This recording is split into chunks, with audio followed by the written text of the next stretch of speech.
Welcome to the sixth edition of the Halifax Black Film Festival, founded by Fabien Collard Foundation and co-presented by TD in collaboration with Global News. The festival will be available online from February 24th to 27th, so be sure to get your all-access pass at halifaxblackfilm.com. And thank you to everybody who's tuning in and joining us for this special panel this evening. My name is Ian Stamen. I'm a TV writer. Before I get into my own biography and introduce our special guest panelists, we will begin tonight's discussion with a land acknowledgement. While this event is being held virtually online, we would like to acknowledge that the Halifax Black Film Festival is headquartered in Mi'kma'ki, the ancestral and traditional lands of the Mi'kmaq people. We acknowledge the peace and friendship treaties signed in this territory and recognize that we are all treaty people. I myself am moderating this event tonight from Toronto, sacred land that has been the site of human activity for over 15,000 years. It is treaty land that is the territory of the Wendat Huron, the Seneca, and most recently the Mississauga of the Credit First Nation. This land was the subject of the Dish with One Spoon Wampum Belt Covenant, an agreement between the Iroquois and the Ojibwe confederacies and other nations to share and care for the land and the resources around the Great Lakes. Today, Toronto and Halifax are both still home to Indigenous people from across Turtle Island, and I'm grateful to be able to work and tonight moderate this discussion with our panelists and all those tuned in from this territory and on this land. So today's panel is called The Pitch, Get in the Game. We will be looking at the ins and outs of pitching features and series, scripted and unscripted / factual. Our goals are to give you some tips and insight into the process of creating pitches that will set you apart and get you noticed in a very competitive and crowded marketplace. And the art of selling and the presentation of log lines or good ideas so that their uniqueness grabs the attention of producers, agents, and development executives and make them want to develop it not only with you, but pay you for doing it. So hopefully you will all come away from this discussion with some things our esteemed panelists will share that will help you learn how to stand out and kick the door open so you too can get in the game and successfully pitch your project. So now that I've set the bar sky high for our panelists, let me go and introduce them. First, we'll begin with Carolyn Wu, also known as Jay, preferred pronouns they, them, a development executive in original programming at Bell Media. Carolyn is a non-binary settler working in Takaranto of Hong Kong diaspora. They are a writer, director, development executive, and community organizer. And as a development executive at Bell Media, they take pitches and develop scripted content for the national broadcaster CTV and the Canadian streaming service CRAVE. Working exclusively in scripted original series programming, they develop projects with everyone from some of the most seasoned writers and producers in the country to the freshest and most exciting up-and-coming talent. Their film In My Mother's Closet has screened at the Wicked Queer Boston LGBT Film Festival and the Toronto Real Asian International Film Festival. Their most recent film project, Toe the Line, from last year, won the Breakthrough Film Festival 2019 Pitch Contest. And their project, Joe, from 2018, has more than 8 million views on YouTube, which is highly impressive. And Carolyn has moved from intern to leading national television show Q on CBC television to a total rebranding as acting senior producer from 2015 to 2017, and also started and co-organizes Color Theory, an event that celebrates short films of all sizes, genres, and budgets made exclusively by Black, Indigenous, or people of color filmmakers who identify as 2S LGBTQ or 2SQT BIPOC. They use filmmaking to make their bold POV as a canto transmasculine storyteller known. Carolyn strives to continue disrupting film industry and building space for racialized queers to heal, create, and thrive. That is wildly impressive. Thank you for reading that mouthful. I really appreciate it. It's so all good. Let's move to Maya Anik Bedwad. I'm sure I butchered that.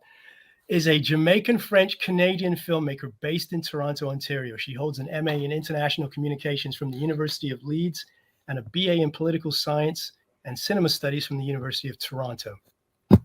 After living in Brazil and the UK, Maya returned to Toronto, where she worked on several community-engaged media projects. She has taught digital storytelling and stop-motion animation at the National Film Board of Canada and worked on the Book of Negroes miniseries with Conquering Lions, which was for CBC and BET, I believe. Is that right? Yeah. In 2015, she launched Third Culture Media with the support of the Michel Jean Foundation. Her films have screened at festivals across North America and Europe and sold to Air Canada and the CBC. Maya is a recipient of the CBC WIFT-T Business of Broadcasting Mentorship and a fellow of the RIDM Talent Lab. Her most recent film, The Haircut, premiered at the Hot Docs Canadian International Documentary Film Festival in 2018. And she also co-hosts a podcast called The Gaze about race and representation in cinema with Aisha Jamal. She's currently in production on her newest short film called Why We Fight for CBC Short Docs, and is also a founding member of the working group of the Black Screen Office. Wow. Nick did me the favor of giving us a very short bio, but it was equally as impressive. Nick Maloney is a mixed race Woolastogwe Canadian journalist and an executive in charge of production with CBC's unscripted, factual, and doc units. He is a member of the, oh my God, this got messed up in my spell check. Woolastogwe. Woodstock? Is it Woodstock, or is that a mistake? It's Woodstock First Nation. Oh, I thought that was a spell check change. All right, Woodstock First Nation in the Woolastogwe. I messed that up. Woolastogwe, New Brunswick, and a Cape Bretoner. Nick lives and works in Mi'kma'ki, Nova Scotia, the unceded territory of the Mi'kmaq. And finally, my name again is Ian Stamen, and I will be moderating tonight's discussion. As I mentioned earlier, I am a TV writer, but also a recovering recording label executive who's largely abandoned the music industry to take on a career as a screenwriter. I'm a graduate of the CFC Bell Media Prime TV program, and since leaving the CFC in the spring of 2020, I've gone on to develop an original half-hour workplace comedy with CBC and completed stints as a story editor for the interconnected family comedies The Parker Andersons and Amelia Parker, as a junior story editor for CBC's Pretty Hard Cases, and as an executive story editor on the NBC Peacock family comedy Take Note. That quick plug is going to be premiering on February 24th and on February 28th on the Family Channel here in Canada. Can't believe I had to read my own bio. You did great. So now that we've met everybody, let's get into this discussion. The pitch, get in the game. I will kind of throw these questions out, and I know we have a kind of a variety of different experiences here. So you answer the question from your own perspective. I did mostly write the questions from the perspective of people who are the recipients of pitches, but we'll try to adjust on the fly as we go.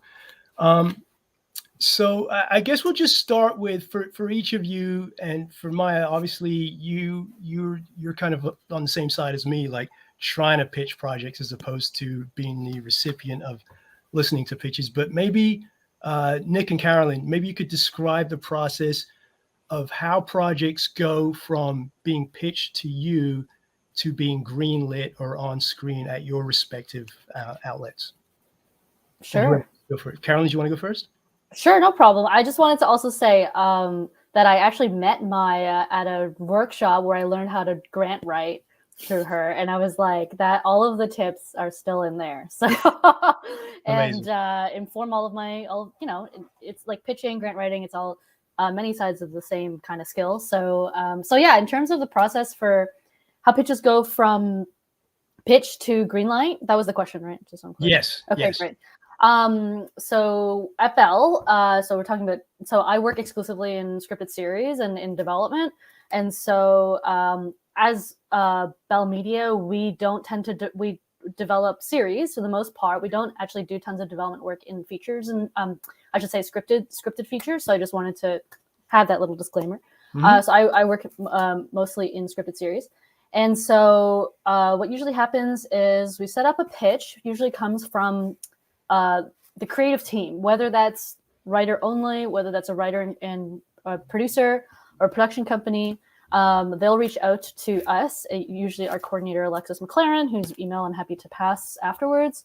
And they will set up a pitch, a half-hour pitch with myself or one of the other folks in development. So it's currently Rachel Goldstein-Kuto, who's the head of development. So she takes pitches, as well as my colleague, Allison Kurogi.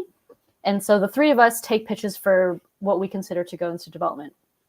And then if a pitch is chosen to go through to development, we would, depending on where they are at in the process of how much pre-development work has already been done. So depending on how polished, if they came in with a pilot, do we need to do a pilot polish? If they came in as just a pitch document, then are we developing a pilot? If so, then, I basically through negotiating the agreement, the development agreement, we would decide what the deliverables would be in that process. So that could include an outline, it could include a Bible, and multiple drafts of one or two or three drafts of the pilot. So once those kind of deliverables are all there, we might even do multiple phases of development. So we could do more additional episodes. But my job is largely to create the best possible pilot that I can.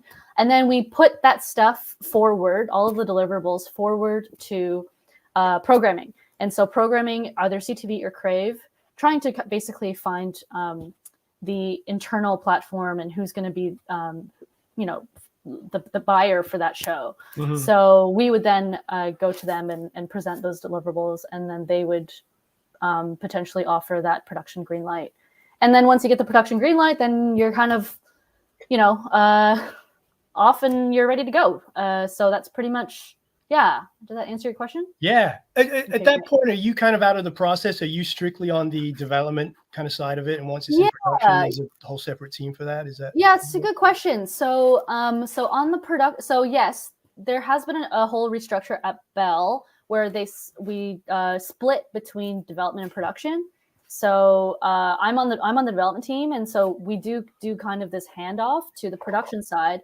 So that would be Sarah Fowley, who is the head of production, and then Mitch Geddes, who's focused more on drama, and Chris Kelly, who's long history in comedy.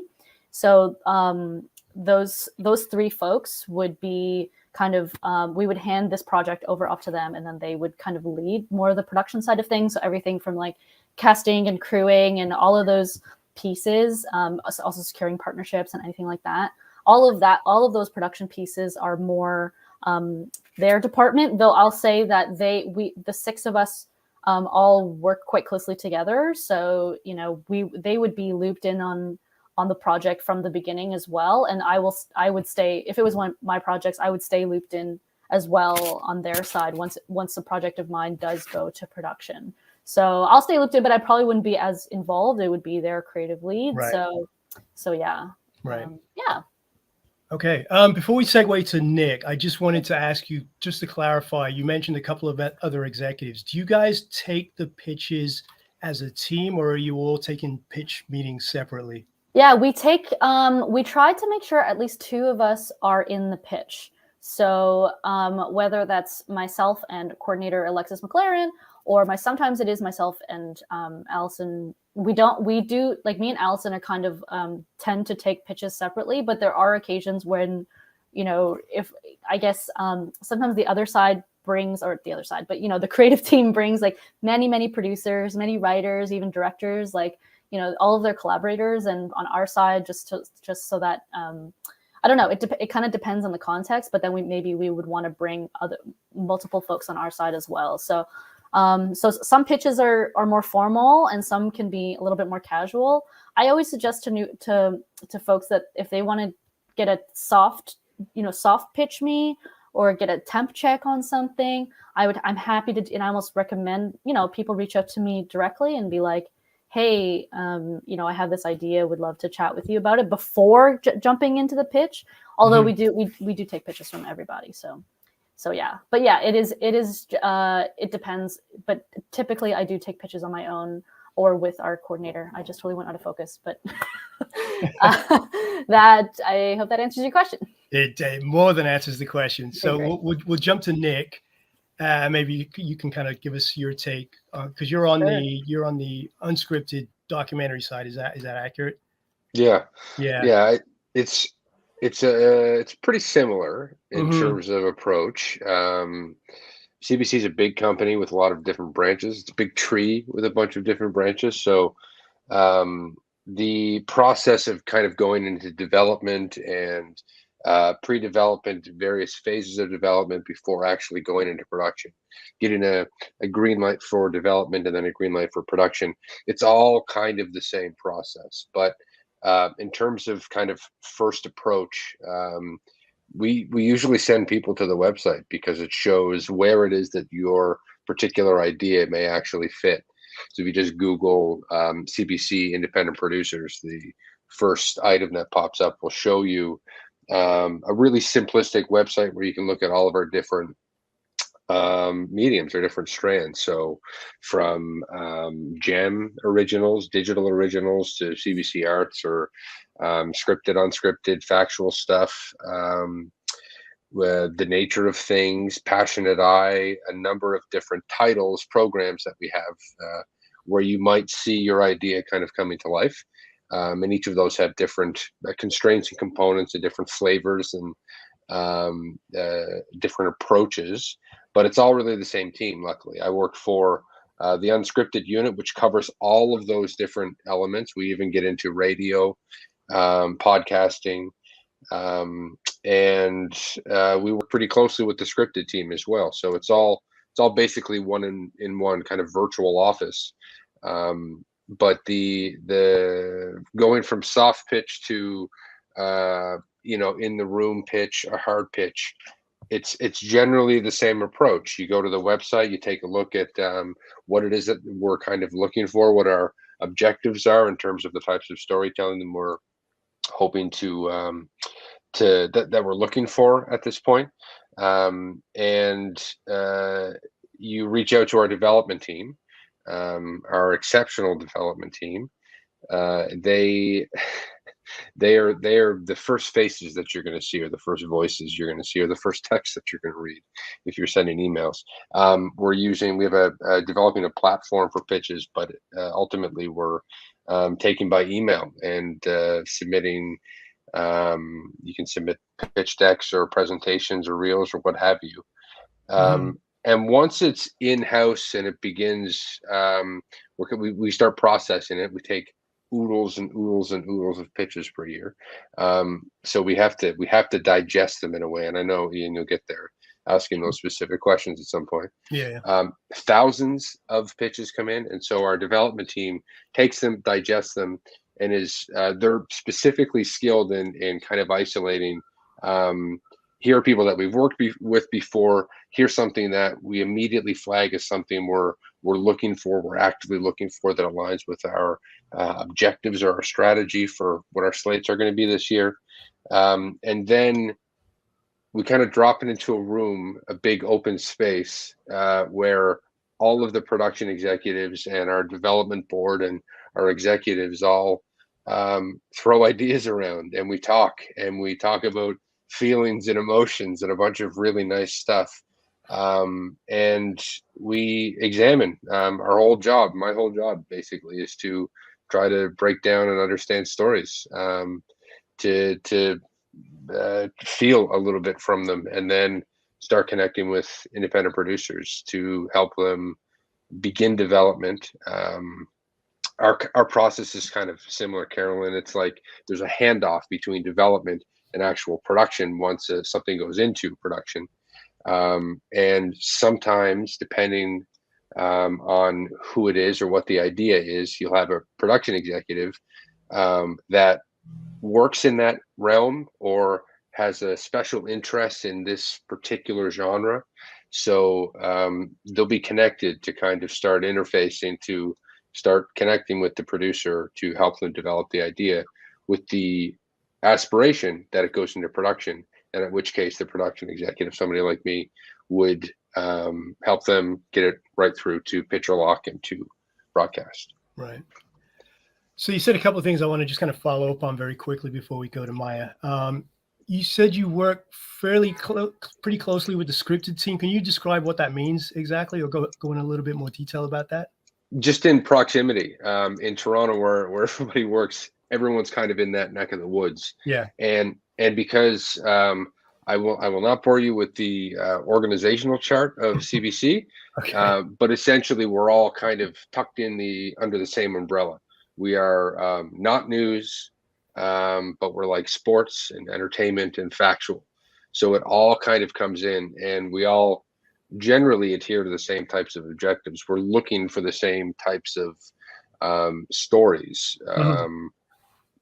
Yeah, we're looking to kind of impart the right type of entertainment and education and enlightenment or connection to conversation.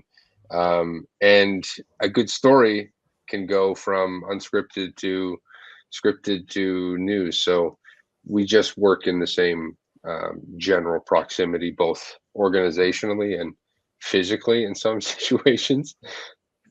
Okay. And then I just wanted to kind of touch back on, you described these giant meetings where you're all in there trying to break down story and, get into the meat of the feelings of or the emotions of the submitted pitches. How often are those meetings happening? So I work because I have a hybrid role. I work Hmm. in both factual and documentary. Hmm. I'm in weekly meetings with Okay. colleagues both in factual and documentary. And we have meetings that are specifically geared towards greenlighting things, and we have meetings that are specifically there for reviewing deliverables for titles that are already in development. We have meetings with regions. We have a string called Absolutely Canadian that focuses on regional storytelling. So we're working with regions. We have tons and tons and tons of meetings. But yeah, it's weekly or bi-weekly, and the really important ones are every 4 weeks. Got it. Okay. Why don't we jump to Maya? Obviously, you have a slightly different perspective on this because you're on the other side of the table. I don't know if you were part of the process of when Book of Negroes was being shopped, or if you can just speak to the process of pitching projects, some of the projects that you've had make it to screen and into festivals. Um, Yeah, okay. I definitely, in general, I guess, I think that, what's the number one thing for pitching, I think, is really about obviously knowing your idea and your concept and how to hook people into it. But I think it's actually a lot about relationship building. In the documentary world, we're really fortunate in Toronto to have Hot Docs, which is a internationally renowned film festival with a really big market. And I think I started going to that annually and being able to meet commissioners and learn how to pitch my projects and just see familiar faces over and over again really helped kind of allow me to, like Carolyn had mentioned, just, call up a broadcaster and be like, I have an idea. Can I just quickly pitch, like, just tell you the idea to see if this is right on brand with where you guys are at right now, or tailor my pitch to whatever. I realize maybe one of my ideas isn't working, but there's another idea. If I have these types of kind of conversations with broadcasters, you usually, as a creator, you have many ideas, and there might be what you're working on isn't quite the right fit with that broadcaster, but they'll let you know what they are looking for, and you might actually have a project that you could that fits, or you could pivot into that. Like, I think specifically with the Book of Negroes, that was actually originally a feature film. And when I was working on it, we were developing it as a feature film project. And then at that point in time, it made sense for them to actually, with CBC coming on board, develop it into a mini series. And that was the format that worked for the broadcaster and made more sense for the project in the end. But originally, it was actually feature film. So I think it's kind of like this dance you're having with broadcasters, and you're developing your ideas, and you're realizing, what's the fit for the moment. And you could have the most amazing project, and you just see it so clearly, but it's just there. It's not the the market isn't there for it really. So I think it's really about relationships, developing relationships with broadcasters, and knowing that just because one idea is not sticking at that very moment, it could work later. Like I pitched a feature film idea for many years, a documentary film, and it took a few years for the doc channel. Like eventually we got a broadcaster on board the doc channel, but it took me a few years to learn exactly how to pitch that project, how it fit in the current climate of things. So I think that that's a really important thing to keep in mind. As you mentioned in my bio, which I realize is a bit of an old bio, I had the fortune of doing the WIFT Business of Broadcasting mentorship. That was an awesome mentorship because I just basically sat at CBC development tables, these discussions that Nick and Carolyn are talking about, and just got to learn who the people were around the table and how they had these conversations and what were key ways to kind of get your ideas across. But I realized in attending those meetings and being there for that week, like it's this ongoing thing. Ideas need to be developed. You need to pitch them more than once. Often it's not necessarily going to be like home run on the first try.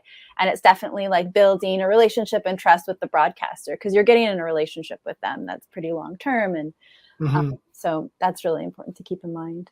Mm-hmm. Yeah, I mean, so much of this, it sounds like you guys are suggesting is timing, like whether a project's ready or how much development work needs to be done before it's even ready to be put through your own process.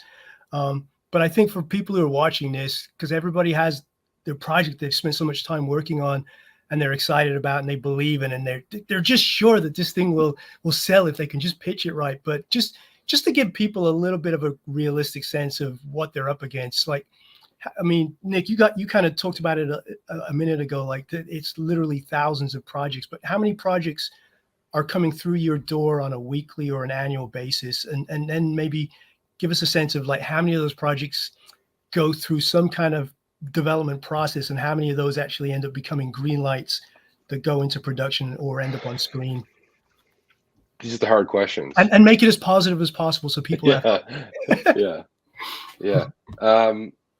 So in terms of actual numbers, I'm the wrong guy on all things related to math, even like vaguely connected to math. I'm not the right guy. But thousands and thousands of pitches. I would say, to break it down, if we have somewhere between 6,000 and 8,000 annually being pitched, that breaks down to hundreds and hundreds per week. Per month. So some of them land, Maya talking about relationship building is an interesting way to think of it. It's really important because I think of, there's a lot of documents that come in, a lot of submissions that stop at the development team's level simply because perhaps the format isn't appropriate for CBC. There's something wrong with the document that was submitted. There's no release form or something like that. So you can kind of skim away some of those. The ones that are talked about regularly don't necessarily have to be people we have relationships with, but they're ones that we have the opportunity to build relationships with. So these are people that are reaching out to the doc team. They're sending a great deal of information. We're able to get a sense of their skill, their passion, the access that they have to their ideas, to the subjects. So we immediately kind of want to bring them into the room when it is that they've hit that particular level. And there's a lot of reasons why it is that we reasonably only greenlight a few dozen per year. Budget stuff, big company stuff. COVID had a huge impact. That'll kind of send a ripple for a year or two, I think. But yeah, it's critical, and this is why we're having discussions like this, is because it can sometimes seem in this industry that your idea is you're throwing your needle onto the haystack. But needles come in all different shapes and sizes in this biz, and some of them shine real bright, and those are ones that typically we have all kinds of people able to spot them and to go searching for them. So that's pretty positive, right, Ian? That's the best way that I Absolutely, could yeah. put it. Yeah. Yeah. Well, it's interesting because the way you describe the process, you have the website that kind of breaks down the submission criteria, and I don't know if that's kind of a submission portal or if it really goes through the email process as you Yeah. described. It's Um, it is right now it's actually just 2 email addresses that you submit to, and yeah, it's one woman, and then and then they've got their development team. So it's they get eyes on every single pitch, which is pretty impressive. gotcha. And coming back to you, Carolyn, I mean, you made it sound so approachable. Like it sounds like you're willing to share people's connections within the team and what have you. But it sounds very approachable, which is pretty commendable for a very major broadcast outlet. But how many submissions are you guys dealing with on a week to week or year on year basis? I'm trying to remember. I know we started counting at some point that we were taking, and I think especially, but I also say, like, speaking of COVID, that it has made thing, and we have been trying, like, COVID happening, but also we're trying to be more accessible, means that we're not doing in-person pitches, obviously. Mhm. So, like, opening things up in Zoom has allowed us to take even more pitches, I think, than past, though I wasn't around, so maybe not, but I believe it's been a lot more than past. So I think we're taking something like, I wouldn't say we're in the thousands. We do have like a scripted inbox or an unscripted. There's like an inbox that you can, access through the website. But I think it is better to make a personal connection, which is why we're trying to give our emails out, and like I'm more booking kind of like general. So anyways, around the numbers, I think it's around like 50 pitches a month, 40 or 50 pitches a month, which is a little bit more manageable, I guess. We have a very, very small development team. So it's pitches and also generals, because people soft pitch in generals as well. But yeah, it is, I guess, coming, thinking about this kind of like piece around relationship building, I would say that, like, I always say that, like, this industry is like 60% relationships and people skills and like 40% technical skills. That's what I've been finding over and over and over again. Like, it's great to be able to, like, a great pitch will absolutely stand out. I think also trying to get to know the creators helps as well, and like get to, on a personal level, so that it helps us when we're looking at a pitch. And I think even especially thinking about taking pitches for CRAVE, like, we look for stuff that is really like POV driven, really character driven, comes from a very grounded kind of place, and oftentimes personal place, not necessarily all the time, but frequently a personal place for the writer.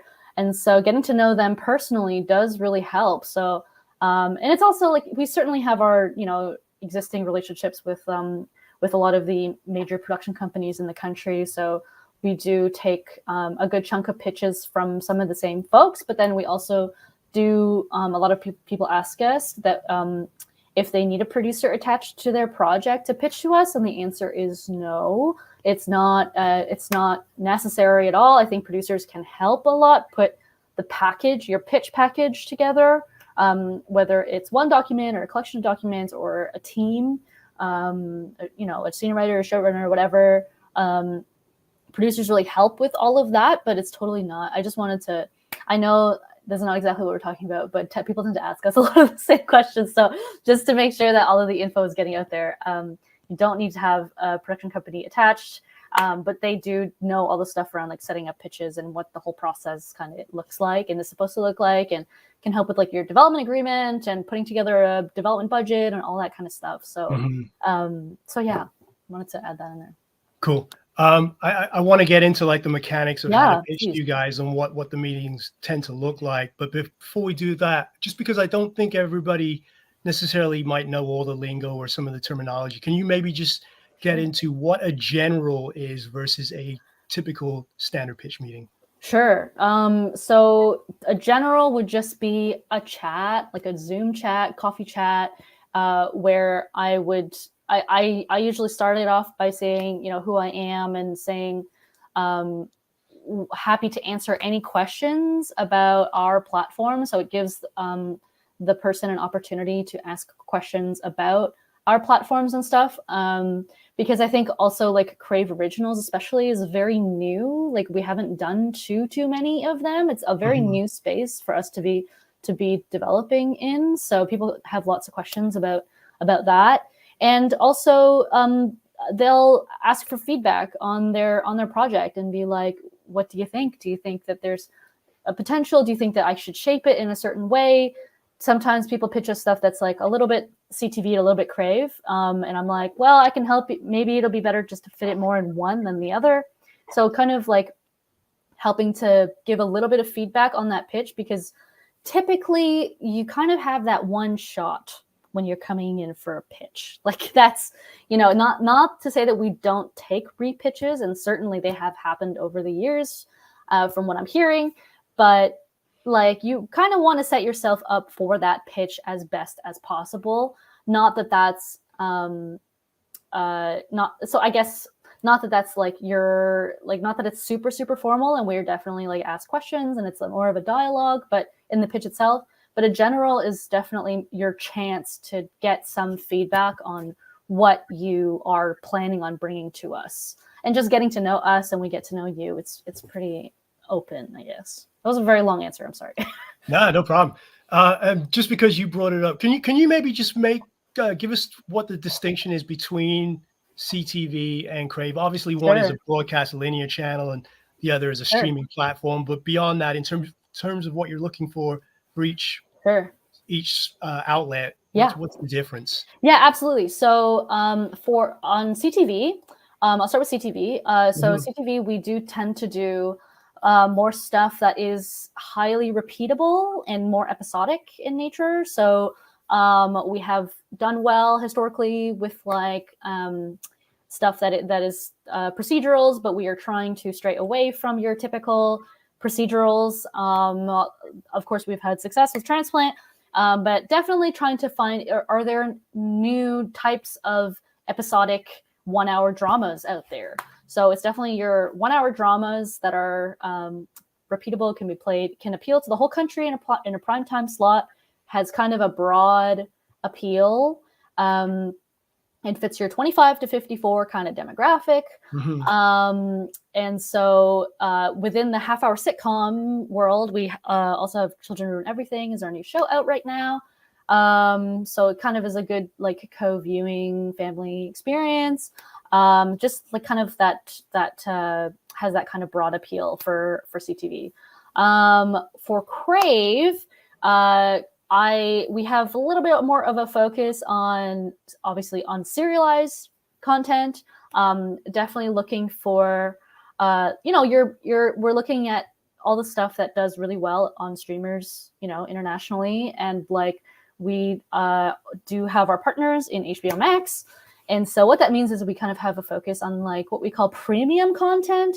I don't particularly love the description. For me, premium content really means that it's written in such a way that is immersive and cinematic, and where you can really feel the POV of every individual character, kind of feel like layers of nuance within those characters.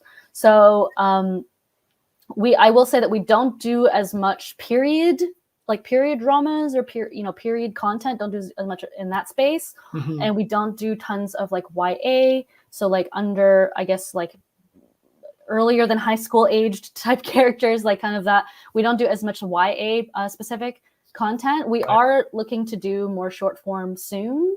So that is stay tuned for that this year, kind of get into like web series and stuff, though it is very, very early days on that. But that is super exciting for me because that definitely means hopefully bringing up more talent and more emerging creators. But because we have our partners in HBO Max, it is kind of about finding stuff that, for me, like when I think about what works really well is stories that are just really serialized. You know what your cliffhanger is at the end of your pilot, you know, and you know what those cliffhangers are going to be at the end of every episode. And, you know, looking for stories, I think overall looking for stories that are like more, like I always try to tell writers that you want to take somebody or multiple people whose experiences are in the show are going to be really grounded, maybe in personal history, like something really real or authentic to you, or something that's well researched at the very least, something that feels very grounded and personal, and bringing those people into a world that we've never seen before, somewhere like that is just really imaginative. And that's where, you know, kind of bringing those two elements together tends to be what works really well for CRAVE. Yeah, because I think that's, I just try to hope that, you know, really good writing really will stand out on its own. And, you know, whether that's pitch document, a pilot, outline, you know, all of that, whatever you're bringing to us, like, you know, it's not, I guess I get questions all the time, a lot of time about like how much detail needs to be in those documents and stuff like that. Like, it's really more about effectively communicating in those documents and not in, you know, and seeing that you have the intention and bringing us to somewhere really new. So, so yeah, I hope that answers your question. It definitely does. Okay. I think we should probably get into like what the meetings are like and what Sure. the actual pitch process of a pitch meeting is like. But before we do that, Maya, did you want to add anything from your point of view? I know it sounds like you've had stuff that you've created be part of Hot Docs, part of CBC Docs. Is there anything in terms of like the differences between those outlets that you've noticed from the creator pitch side of the process? Yeah, I think because I've pitched a lot in documentary and to different international, whether it's broadcasters or distributors, ideas. And then I think though, like what you at things like Hot Docs, you know, the national broadcasters are there, and I realize we have such like so many opportunities as Canadians when I talk to other filmmakers to make content here, and there's like a real want to make diverse content here that doesn't exist in a lot of other countries, and we're really lucky. And so every time I go to these like festivals, I'm reminded of like, you know, the opportunities that we have at home. And I think that it's really important, like I said, to like not be intimidated to approach national broadcasters. They're here to support Canadian content, and have, like Carolyn mentioned, these general meetings to get a sense of like how your ideas can fit into it. Because I think like if you haven't done this before, it can feel very intimidating. But as you go to more markets and as you go to more festivals or more, and just see faces over and over again and get to know people, you realize it's not so intimidating. It's just you kind of have to break through that first like phase. And I just highly encourage people to, you know, even attend like smaller local festivals, because actually that's when you have more access to broadcasters. I know, like I went to Yorkton Film Festival, and that's a space where, you know, there's a lot less filmmakers pitching. So I really had access to meeting CBC broadcasters there. And yeah, attending the local smaller film festivals is a great space to kind of like just introduce yourself to broadcasters and maybe get a general meeting so you can have those discussions. Yeah, absolutely. Yeah, it's a great tip. Yeah, at the Hot Docs and stuff, people are always, at the bigger festivals, TIFF, people are always very busy and overwhelmed. But if you're, you know, like you can always reach out to broadcasters any time of the year here, and an advantage people should really take advantage of. Yeah, like people can book generals with us anytime, you know.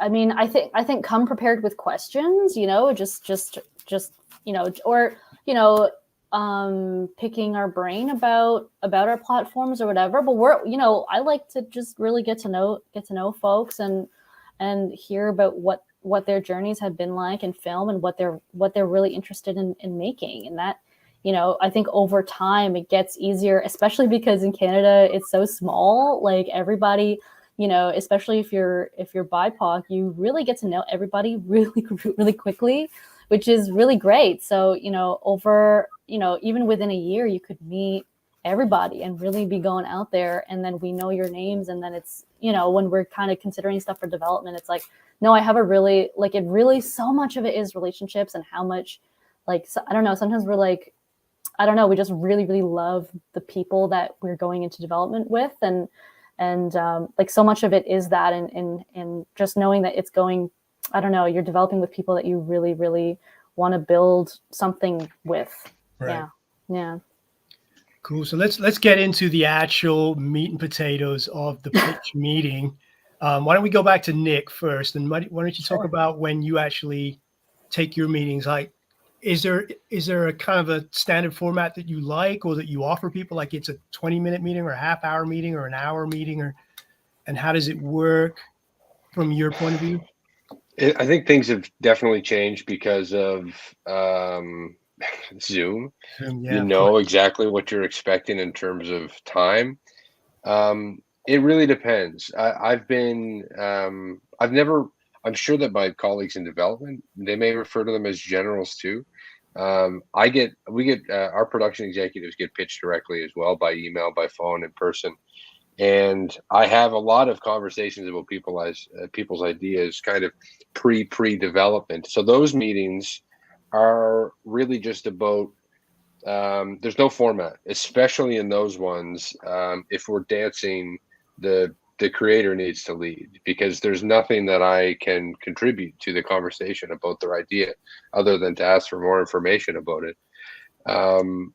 But no, there's for that type of thing, if you have an idea, if you have a feeling, if you have kind of an instinct about a story that you think needs to be told or will need to be told in the near future, come with that, you know, come prepared in terms of having done some some writing. A little bit of writing helps to write down your ideas, to clearly kind of identify the elevator pitch, essentially what it is, kind of a general sense of where you'd see it landing too. If it's a half an hour thing, if it's a television hour, if it's a feature, documentary versus series versus what have you. And then when it comes to the more formal things, when we've greenlit development and we've walked and we're kind of working with creators already, or when we're about to get into that realm of considering a green light, the pitches are usually about an hour, a little bit longer, and typically you will have submitted, hopefully a week or more at least, some documentation that we can take a look at, so that we're already in we don't have to ask a bunch of the basic questions about your idea. I love reviewing pitches. It's just reading. It's great all the time. So if we're prepared to a certain degree, you've really kind of nailed home what your idea is. When we get in the meeting, it's really just a conversation. It's creative people talking to creative people, asking questions. Sometimes we'll kind of ask questions I think sometimes there's perhaps we're not clear enough in terms of not saying that we are expecting the answers to be a certain way. There is no particular way that we're expecting you to produce this piece of CBC content. It's really asking for your unique point of view on your own idea. So they're typically structured in terms of the time, and at least we provide as much time as possible, however much the creator would like to talk. If they've got an hour, we say it'd be safe to pitch for 45 minutes and give us 15 minutes to talk. But we've gone into a meeting before where the pitch takes 10 minutes and we spend 40 minutes talking about it and getting into the weeds of some of the details. So there's simply put, there's no one way. For me personally, especially given the fact that this is this particular audience, everybody watching and listening right now, it's a Halifax-based thing. It's the idea of being able to connect with somebody local in person is quite handy. So I would I'd encourage kind of developing a bit of a relationship, at least introducing ourselves prior to an official pitch. I'm so very happy to be in pre-development with you. Absolutely.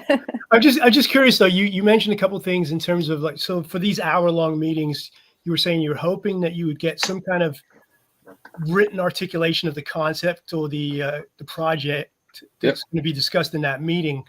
You know, ideally a week or so ahead, or maybe more. But then you talked about having the creator lead the conversation, or was that two separate things? Because I'm just wondering if they've sent some material ahead of time. I guess first question is, what is that material ideally for you? And then when you meet up for the meeting, are you asking questions about this material that's been sent, or are you waiting for the creator to kind of lead the discussion as to where they're at with this material that you've had a chance to review in advance of the meeting? Yeah, I called them like first handshakes. So Yeah. it is, we're talking about two separate things there. Okay, that's what I thought.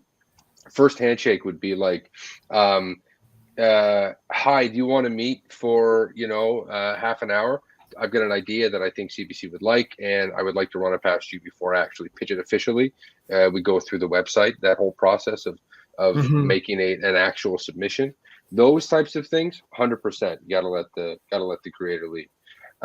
When it comes down to an official pitch, a hard pitch, with our development team and production executives, our kind of development cohort, those are much more structured in terms of, we probably will have already been prepared personally, individually, each of the people going to the meeting, and we lean heavily on our development team.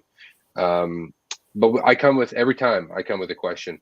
I read a pitch document. So we're looking at, I've looked at documents that are 25, 30 pages long sometimes, for a really, really fleshed out idea.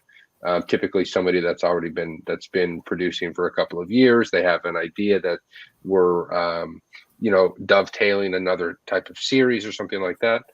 And then sometimes we get a one pager, and it's just, both are equally as delightful.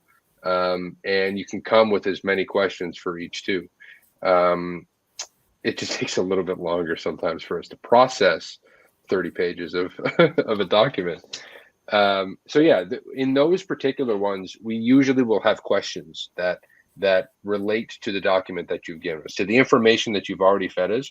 We're going to follow up on, okay, so we got a sense of who your characters are, but we don't have a sense from this document, how much they're willing to offer you in terms of their personal story, what kind of access we're talking about here.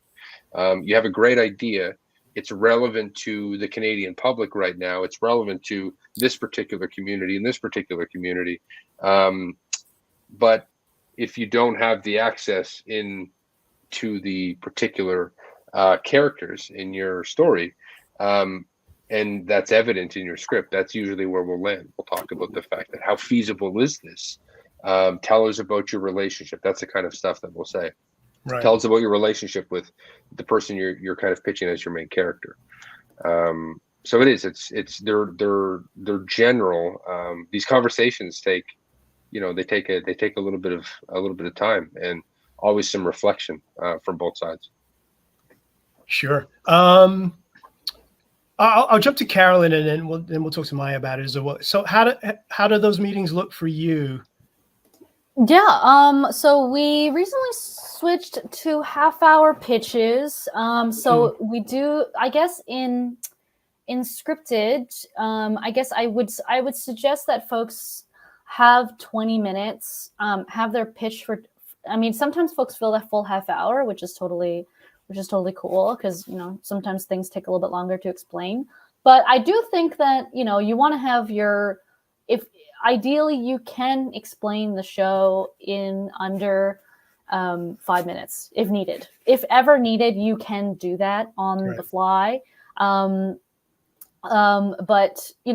we do. I think the most optimal is you give yourself maybe 20 minutes to talk about the show in as much detail as you can, and I can talk about, you know, all of my, I have sort of my list of tips and tricks and those kinds of things for sure. So you give yourself 20 minutes and then 10 minutes for us to like ask questions about that project. And I guess I would say the same thing as I mentioned earlier, and as Nick also just said, like really great to have a general first to get a little, you know, just to, so that we can, you know, maybe not our first meet is in that pitch, and we can, I don't know, just have a little bit more of that relationship building time and getting to know what your project is and is it a good fit for us. And yeah, talking through that part definitely helps. And I'd say that sometimes similarly, sometimes I'd say that we don't like, our preference is not to read materials in advance on the scripted side. We like to hear the pitch cold.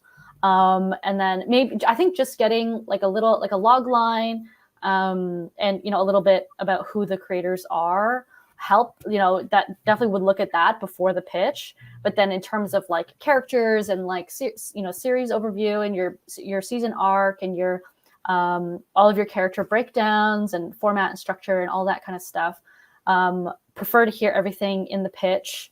I would say that it helps to have your pitch really be kind of, how can I put it? Maybe POV driven. I mean, I know that when, I don't know if you, I don't want to jump the gun in terms of like getting to tips and tricks and stuff, but yeah, that I'd say that 20 minutes, there is different ways to use that kind of the most effectively as possible. So I'm not sure if I should get into that now, but I can.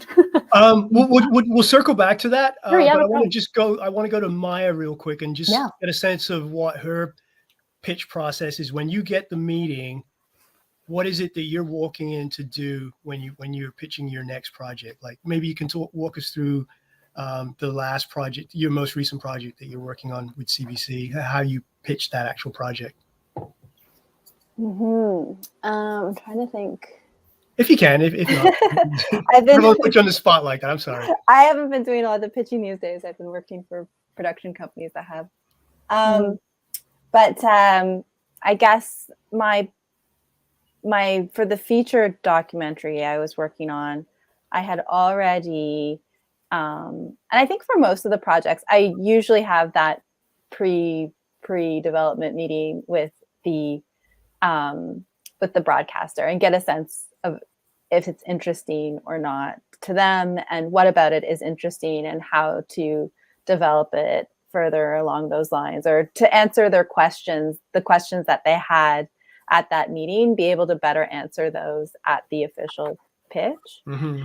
And then usually for the official pitch, you go in with, like I have a producing partner, or for that feature doc, I had an executive producer who came in with me. So I can do the pitch around the creative, and then there's someone else who can talk about budget and resources and what we need. So that's like a good, an important, I think, because if they are really interested and you know that going into the pitch, then the next conversation is going to be around money and and that's a really, I think if you're a producer, creator, I think especially if you're an emerging producer, knowing how to have those conversations around money are really, really important. And having someone who has had a lot of experience with those conversations around money, who can tell you, or even be an EP, or, you know, maybe they're the producer on your project and do that for you, is really important when you get to that stage.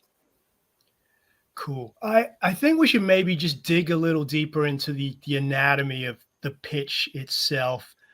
Because I know there's seasoned, experienced writers who have a good sense of what it is that the broadcasters or the producers are looking for, because there's nobody on this call that is actually a producer, but that is part of the process of pitching, that you maybe initially pitch to a producer and then you go in with your production partner to go pitch the networks as well.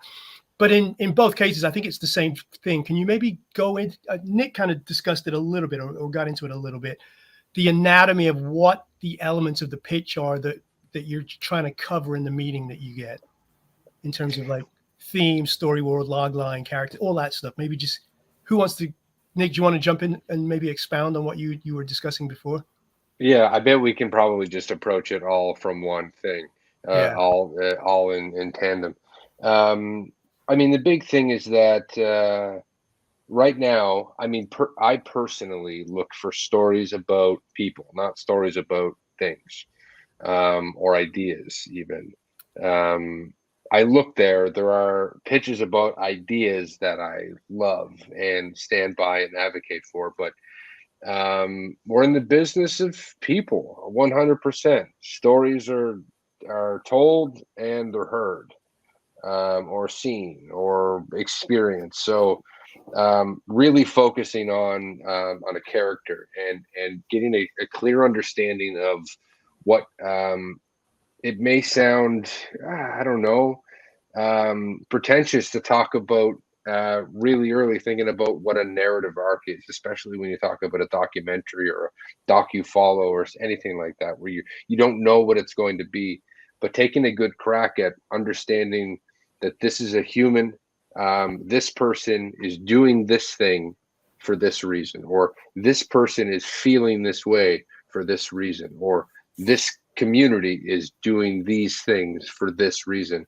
Really getting a clear focus in terms of who is at the center of your story. Because because I come from, I'm a journalist. I come from the world of understanding in a single line who, what, when, where, and why, and then also the how. That's a great way to tell a story, is to cover just those things in as few words as possible. It really important, though, is the sense of your unique point of view on that person's narrative, on that person's story, why it is that you're the person to tell this. So sometimes that is that you have I think Carolyn had said that there's the character's grounded in something or a way of life. I love that way of looking at it too. Sometimes you, as a producer or creator, can share that particular point of view, and that can give you real insight into telling the story in the best possible way. Either way, we have to get a sense of who's in it, what they're doing, what we're going to see, what we're going to feel on screen, what kind of access you have to them, how you're going to tell the story, both in terms of the writing and then also the production itself. So style and tone and music, all of those things, general on the first pitch would be great. But trying to paint a picture in our heads about who we're seeing and what they're doing is the best possible way to approach it. And I bet you that Maya and Carolyn can pick up on stuff that I missed. Yeah, absolutely. Yeah, you totally that's, I mean, I think the only difference in scripted is obviously that it's not about access to that world necessarily, though I think that there is some, it's kind of interesting. Like I think it reminds me of like when you're talking about what your what the creatives or the writer creator their relationship is with the subject, it reminds me of like how, we really are focused, I think, especially, I guess I'll say all across all of our platforms, that the story is coming from an authentic place. And what that means is that, is it your personal story? I think we have I guess part of a larger conversation about folks telling stories of people's that when they're not from that community or whatever, like it's kind of reminds me of that kind of connection. Like we really do think about that. We're trying to be intentional in our processes of who's telling what story and why. Which is, is going to be a big part of your pitch. So absolutely. And with regards to other stuff, just in terms of like what the actual pitch looks like for us, again, it's really super similar. I would say that my best tip is to watch the Shonda Rhimes masterclass on pitching that is actually on YouTube. It is so helpful. And I really can't stress enough how much it helps to really script it out. Like she tells you to really like say, exactly what you're going to say in that pitch. It's helpful that we're on Zoom, trust me. You can really, we really can't tell when people are reading from a page or whatever, but it does really help so that, because you're planning in advance, like what you're really going to say, even though, and you leave a little bit of time for us to be able to ask questions. As Shonda also says, that a well-constructed pitch is visual. It's quick and easily portrays the central characters and the core concept. like, and I love the piece around like keeping it really visual as well, helps a lot for us in just really helping build a world and helping immerse us into that world, also through the characters' POVs. So, and I think that Maya also said something really interesting about how it took you a couple years to understand how to pitch that for your doc. Like it takes a little bit of time to understand the connection between your story and kind of like the market, and and so much of that is, it takes a lot of practice, I guess that is to say, and it can be kind of it's kind of a way of, there's different kind of lenses of looking at your story, and it's helpful to practice with friends and be like, does this resonate with you or not? Like, in what can you, they'll be like, this stuff didn't, but this particular thing that you said, that is really cool. Maybe you could have talked about that a little bit more. And some things are going to feel like really like they're the most important aspects of your story. And I think Nick also said something great about how we are in people business, and it's not so much about, you're not really selling the story of an idea, but you're selling the story of a person, of real people, of real characters. And so I think sometimes people focus a lot on the relevancy of their work or of their project, like, and talking a lot about relevancy and about like how important the story is, and not enough on what is actually happening on screen. We do get that a lot. So, but yeah, I mean, that's really all I can talk about other common mistakes and stuff, but generally, like, I think Nick did a really good job there. Can I add one thing? Sure. Just Absolutely. because, Carolyn, you sent me down the path talking about Shondaland. Yes. So I was told once, this isn't from Shonda Rhimes, but the pitching is like making food and taking it to somebody and feeding it to them. You think of your piece, what you're pitching as a plate of food. So you've got your main course, you've got your sides, and understanding, figuring out in your head, and you've got dessert as well, and figuring out what's going to give them the best possible experience as you're feeding them. Do you want to give them a piece of the meat first, or the sides to kind of get the palate going, or do you want to hit them with dessert first? And honestly, once you have a sense of when you have a sense of your content and you know exactly what you cooked and what went into it, and what they're eating, all you got to figure out is how to feed it to them, and that's an interesting way of. I think that's a great way to look at it. And it's rarely ever vegetables. Yeah, exactly. Yeah. Yeah, I love that. I think you guys all kind of covered in your own way some of these questions that I was going to ask in terms of what makes a standout pitch. You talked about, Nick, making it, Carolyn, you talked about making it clear and visual. And Nick, you talked about making it around the 5 W's and about a person, a character, as opposed to an idea. But what about, I do want to touch on this question before we wrap up.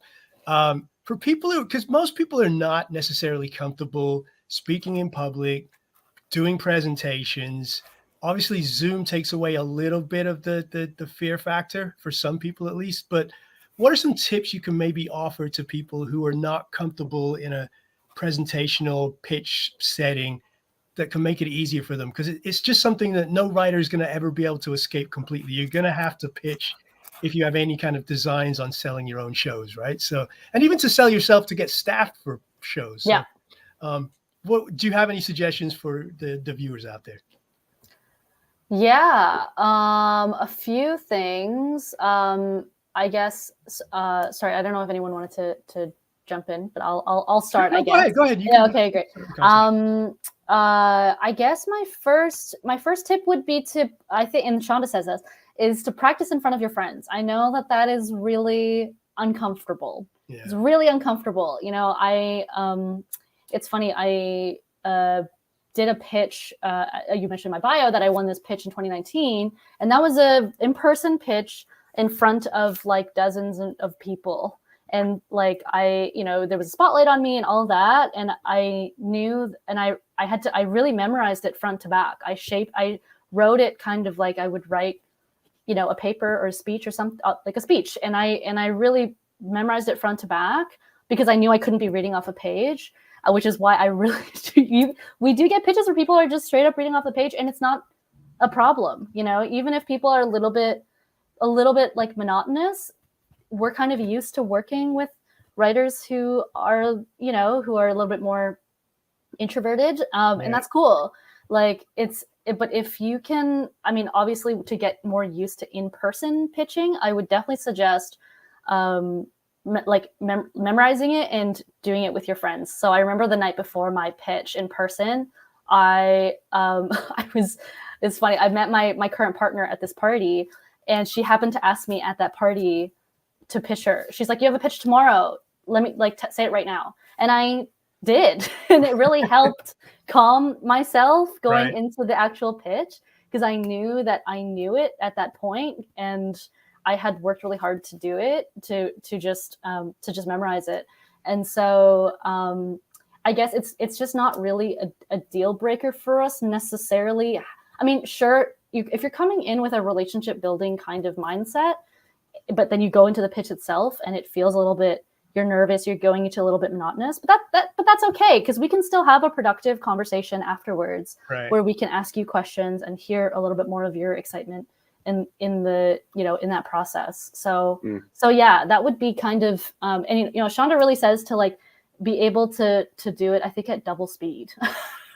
Like, which is ambitious, but you know, when you're going around pitching it to production companies, to broadcasters, distributors, and to your friends, to just people that you're networking with all the time, like you get so used to it that you know, it becomes second nature to you, and you really know that pitch backwards and forwards. So Maya, you're a bit of an old hand at this, it sounds like. Do you have any suggestions for people out there? Oh my gosh. Yeah, like Carolyn was talking about, there's different types of pitches. Like there's the kind of presentation style pitch where you've got an audience and presents like to, you know, 10, 20, hundreds, thousands of people, which I've done it sometimes. And then there's I think the real pitches, which is when you meet the broadcaster, the funder, whoever, face to face.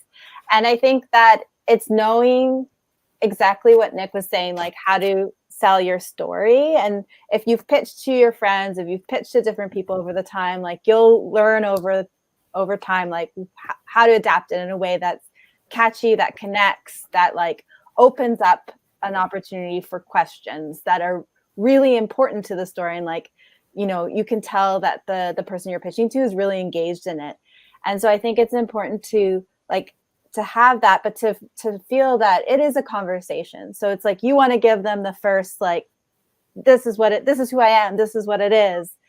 And then you want them to ask questions so you can like elaborate on certain points. And it's really in the asking and answering questions is where you get to know each other and where you get to understand what the story is really about. And it opens up. So don't feel like it's just this like speech and I do it and it's over. Like it's actually about creating a dialogue with the broadcaster. And I think that helps like alleviate nerves when you go into a pitch that way and not feeling like it's this like, you know, speech like presentation to thousands of people, which I've done.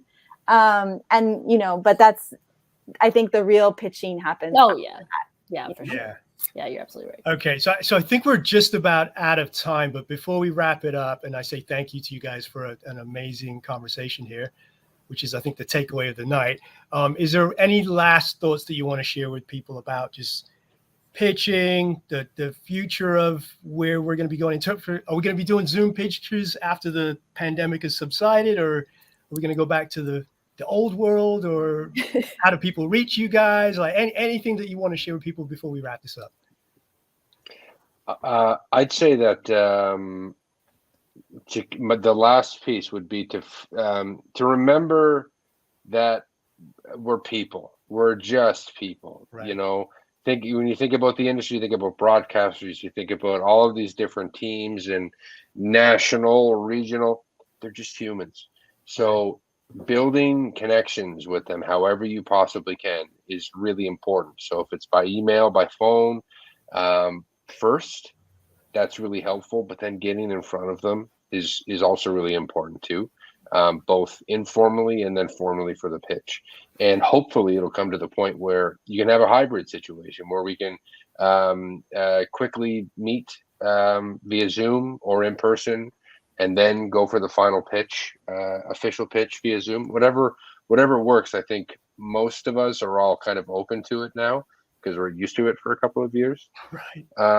But yeah, on all things considered in our conversation, we're just people who love doing this stuff. So try to have fun and come at it with passion and like heart and soul.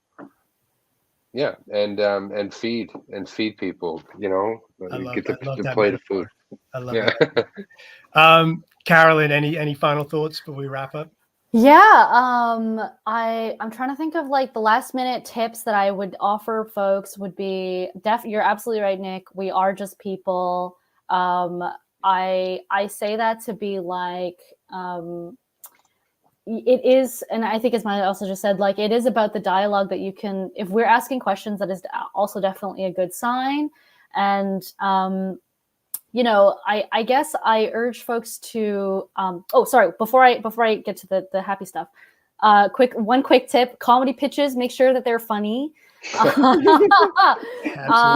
that the characters of your voice, we have a little bit of a push right now. I didn't mention, we have a little bit of a push right now for comedy in general, and definitely trying to like think about how are we going to incubate BIPOC voices in comedy more so now than ever. There's such a strong demand from us. So, thinking about the voices of your characters in the comedy pitches that you're bringing to us, make sure that those voices come out in all of your materials, like from the pitch to pitch documents, to outline, Bible, whatever. Make sure that it's all consistent. Like have consistent POV and comedy voice throughout everything. And that is really going to set your project apart. Aside from that, I guess I'll say to be patient, that it is a very, very, very long game. It's a very long game. It's so frustrating, I know, to kind of be doing this work and how much work it really is. And the industry is very, very, it's changing at a very glacial pace, it feels like sometimes.